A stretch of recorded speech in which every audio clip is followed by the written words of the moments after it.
महाराज कृष्णदेव राय कभी कभी अपने दरबार में इतने सहज हो जाते थे कि उन्हें देखकर कोई कह नहीं सकता था कि वे एक कुशल प्रशासक, कुशल राजनीतिज्ञ और अनुशासन प्रिय शासक हैं। जिस दिन महाराज में सहजता दिखती, उस दिन आम सभासद भी मस्ती में आ जाते। सभा भवन में हंसी, ठिठोली, बहस, बतरस सब कुछ होता। तेनालीराम एकमात्र ऐसा सभासद था जो ये समझता था कि महाराज का अचानक सहज हो जाना और सभासदों को इस तरह ढील देना भी उनकी शासन नीति का हिस्सा है। इससे महाराज अपने सभासदों की मूल प्रवृत्तियों को समझने का प्रयास करते हैं। सभासदों में खुलापन आते ही थोड़ी बहुत उच्छृंखलता भी आ जाती थी, जिसे उस दिन महाराज क्षम्य मानते थे, लेकिन उच्छृंखल होने वाले सभासदों के प्रति उनका व्यवहार बाद में बदल जाता था। वे ऐसे सभासदों से कड़ाई से पेश आते और आदेशात्मक होकर छोटी पंक्तियों में बातें करते। एक दिन तेनालीराम थोड़ी देर से सभाभवन में पहुंचा। उस समय एक सभासद कोई मनोरंजक घटना सुना रहा था। उसकी बातें समाप्त होने पर सभी सभासद हंस पड़े। महाराज भी खूब हंसे। चूंकि तेनालीराम ने पहले कही गई बातें नहीं सुनी थीं, इसलिए वह नहीं हंसा। अपने आसन पर गंभीर बना बैठा रहा। महाराज ने उसे देखा और महसूस किया कि सबके हंसने में तेनालीराम साथ नहीं दे रहा है। महाराज को ये बात बुरी लगी, मगर उन्होंने उस समय तेनालीराम से कुछ नहीं कहा।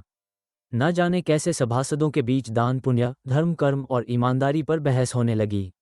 एक सभासद ने कहा, महाराज, मेरे विचार से धनवान लोग गरीबों की तुलना में अधिक ईमानदार होते हैं। वे स्वयं साधन संपन्न होते हैं।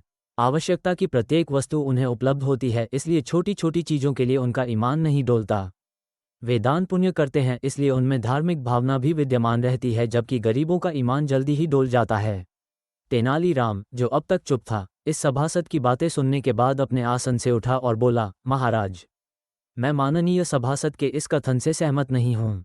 मेरा विश्वास है कि गरीब आदमी अधिक धर्मभीरू होता है, वह भगवान से डरता है, इसलिए वह गलत काम करने से बचता है। ईश्वर का भय गरीबों को इतना अधिक होता है कि उसका ईमान इसी भय के कारण डोलता नहीं। धनवान में ईश्वर का भय इस तरह का नहीं होता।